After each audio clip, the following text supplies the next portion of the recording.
Well, hello, Manchester and Hooksett and Auburn. This is the Progress Report.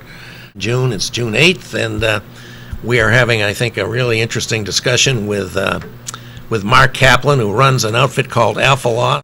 And now we're going to turn it over to the fellow we just introduced, Dan Carr of ValChoice. And he's talked about his relationship with Alpha Loft, and I think you'd probably agree, it was pretty critical to where you are now. Yeah, very good. And but I'm really anxious for you to tell your story about how ValChoice came to be and what it is and what's behind it. Okay, thank you. So, ValChoice started a long time before I knew ValChoice had started. I had Kelly, my wife Kelly, and I have 3 children, and at the time that this all started, there was an infant that was 8 weeks old and 2 and 4-year-old toddlers, and I was hit by a car, and I was taken. And you were on a bicycle. I was on a bicycle. Yeah, I was hit by a car, and so I was taken and admitted into the intensive care unit. This was 2 days before Father's Day.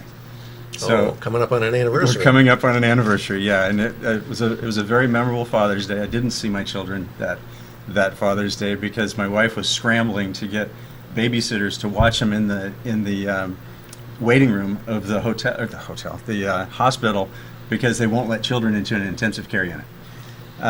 So that's how this whole thing started, but I didn't realize yet. A year and a half later, our youngest daughter was by then walking and talking. I was recovering physically, recovering well. That's when I realized the hard part was still ahead. And when I realized that was receiving in the mail a collections notice that I hadn't paid the bill for some of the medical care. And I thought, this has to be a mistake. This can't be right because the driver that hit you obviously had insurance coverage. Well, and 100% at fault. So no question about fault. Okay. But it started with my health insurance. That normally the health insurance would pay the bill, and then the at-fault driver's insurance would take care of that. It's called subrogation, that most people never experience or have to worry about. Yep. And then in the worst case, there's backup of your own insurance. So at the point I figured out that there was really no choice, but I had to pay it or have my credit ruined, we did that. We had to pay the bill. There was no choice. I'm sure it was a pretty hefty bill. If you were in the It wasn't ICU. 100% of the bills, but it was just about $100,000. Wow. Yeah, so it was a lot of money. Yeah. So fortunately, we had the means to do that, and then we had to figure out how do we recover this, and that was a very long process. When that process concluded, I vowed that I was going to apply my technology background, and I was going to find a way to solve this problem so that no other family would suffer the same thing. And I've been very passionate about it. You know, that's just shocking to me. Wouldn't the insurance department get involved and say, you know, there's certain requirements for having auto insurance, liability insurance in New Hampshire, and you gotta have med pay, so forth. What went wrong here? Well, you know, there's a whole series of things that went wrong that I don't know how to explain all of it, to tell you the truth.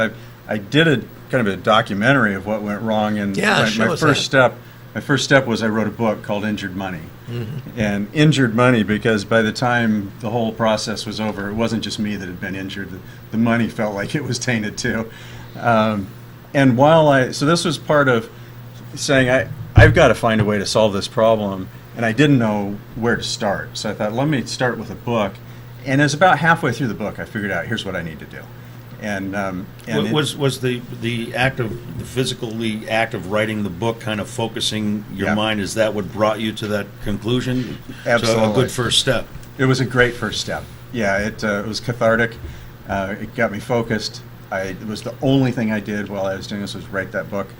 And in true Silicon Valley style, where your goal is always to obsolete your own product before anybody else can, I figured out what I needed was a grading system for insurance companies so consumers know which ones are good and which ones aren't, and then they don't need the book.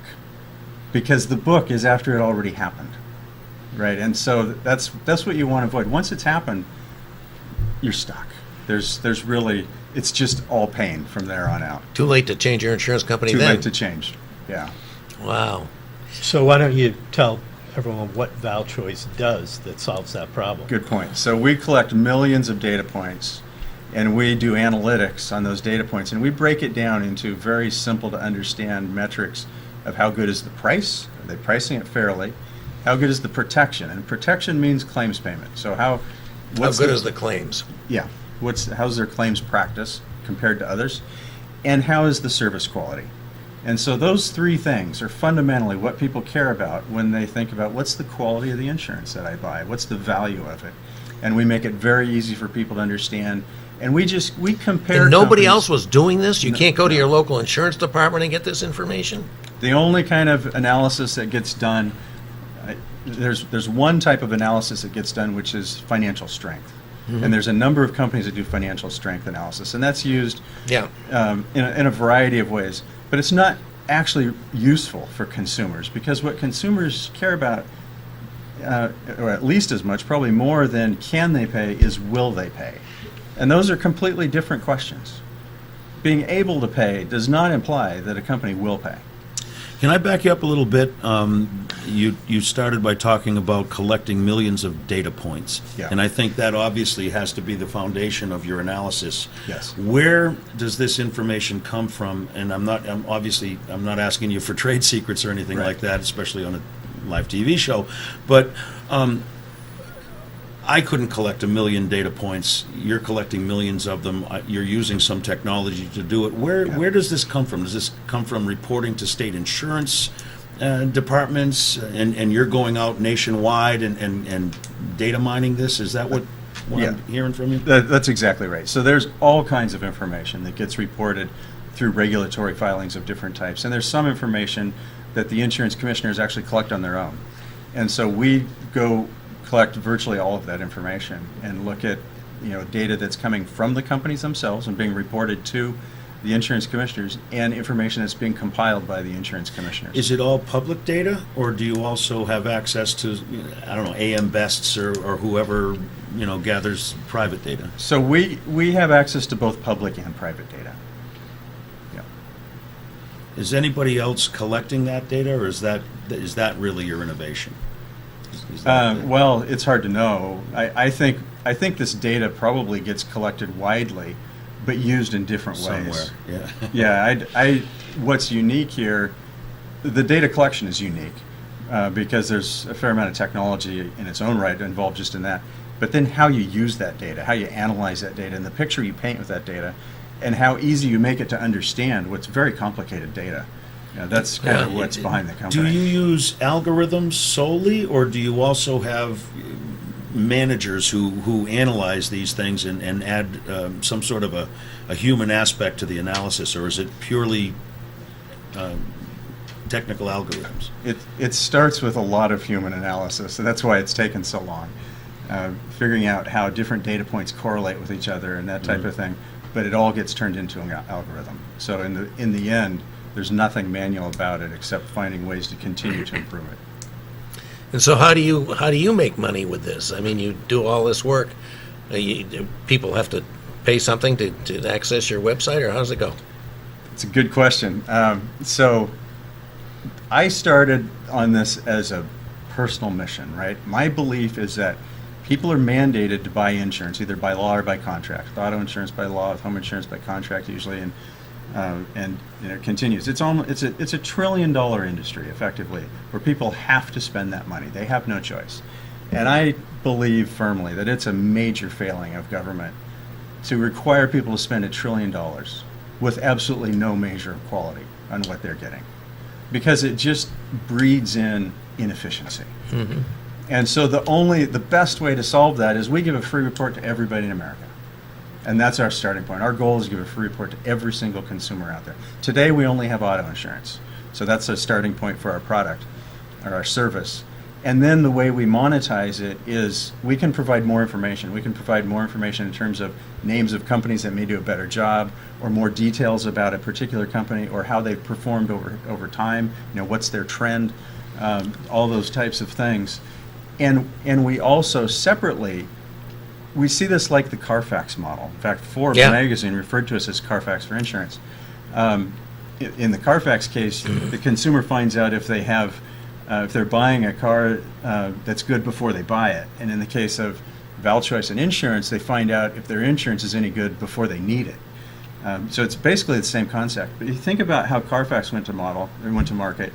It started with a consumer, but over time it became the car dealership, and they would provide it as that car was purchased. So we have two models. One is for the consumer, but also for the agent. So the agent can provide it as a differentiator, and it fills a gap in the insurance community because they don't really differentiate their products. They only brand companies.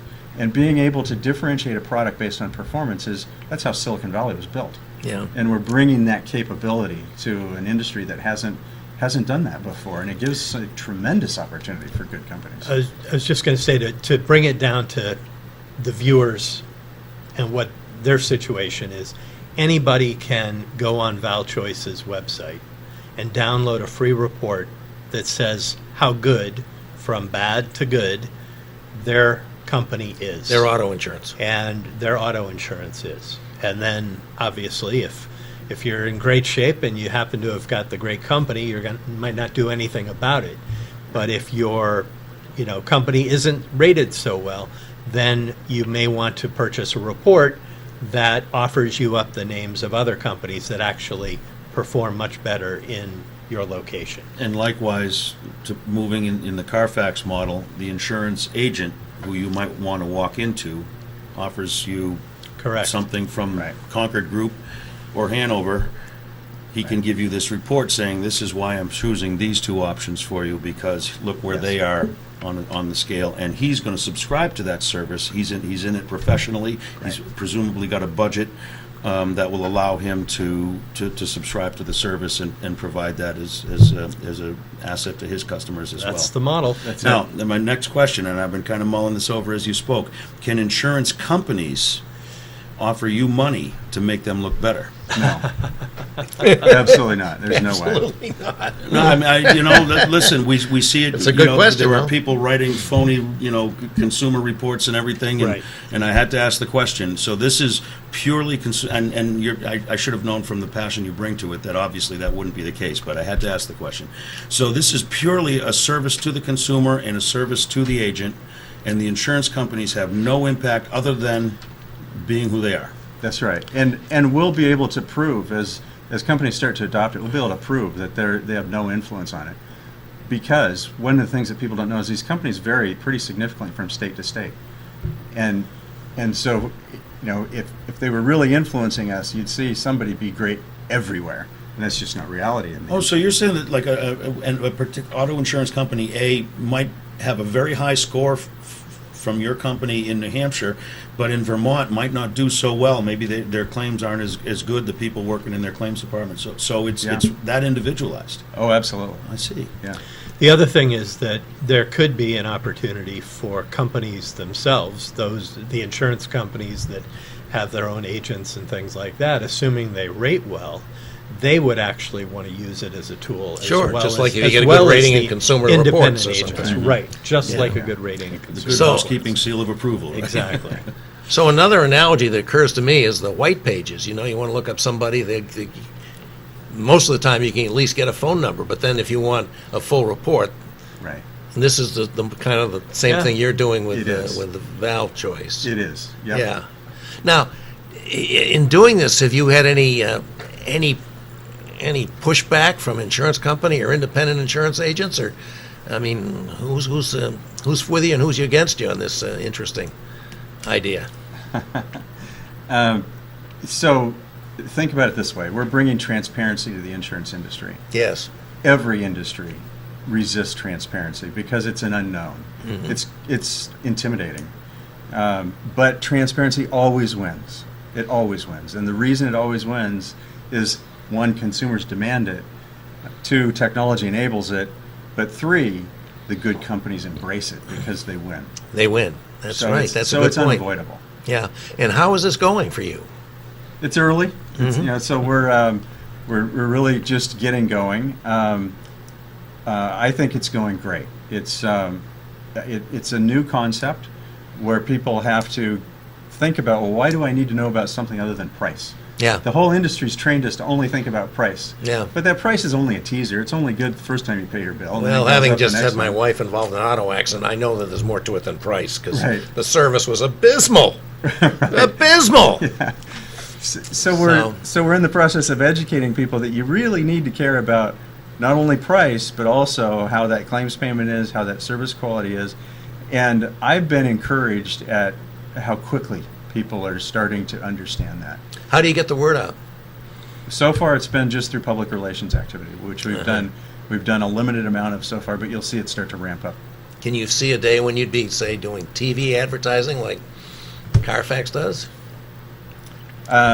It's not in the plan at this point, but I mean, I'm hopeful that this is so important and so needed that people will take it up as a topic, and it'll start to get talked about. It should be. Uh-huh. It deserves to be. Think about it: $1 trillion of spending with no measure of quality at all. Everybody should be talking about this. Absolutely. How can that happen? In You the know what US? jumps out at me is I can see a major intersection in the future of your company with the health insurance industry, and by extension, big pharma, you know, the for-profit hospital industry, and you know, the entire exponentially increasing cost system, and I think you could be a very big tool in that. Is that, I mean, you say you're looking to expand. Have you? I assume you must have started looking at that. We're entertaining all kinds of ideas. I think the potential directions to expand are more than the ability to execute on them.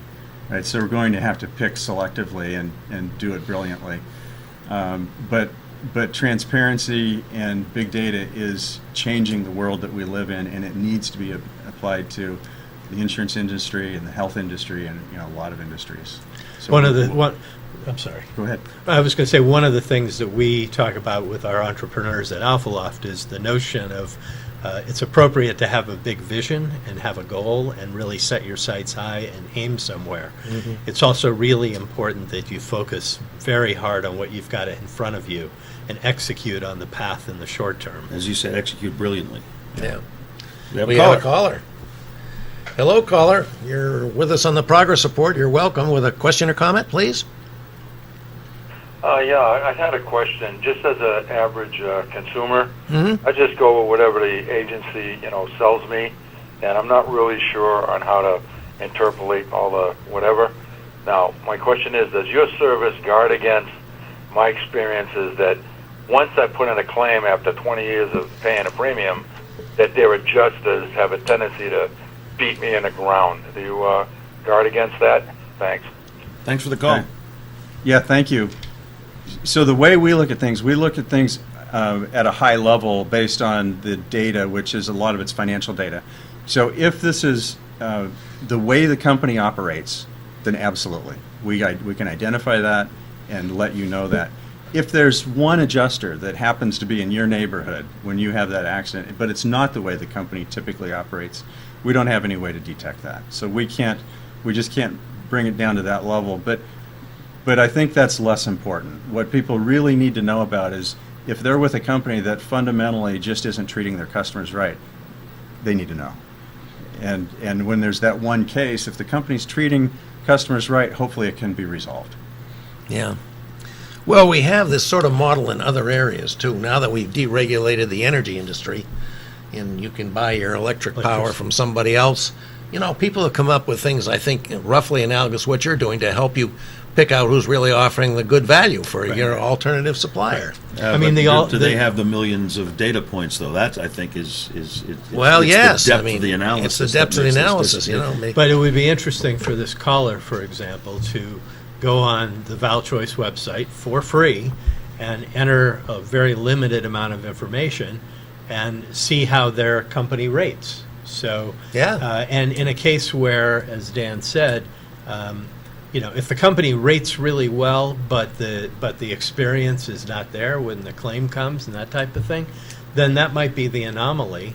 It should be a situation that gets rectified because the company treats its customers well. Yeah. If the company doesn't treat its customers well, this is the way of doing business. You know, you probably want to go somewhere else.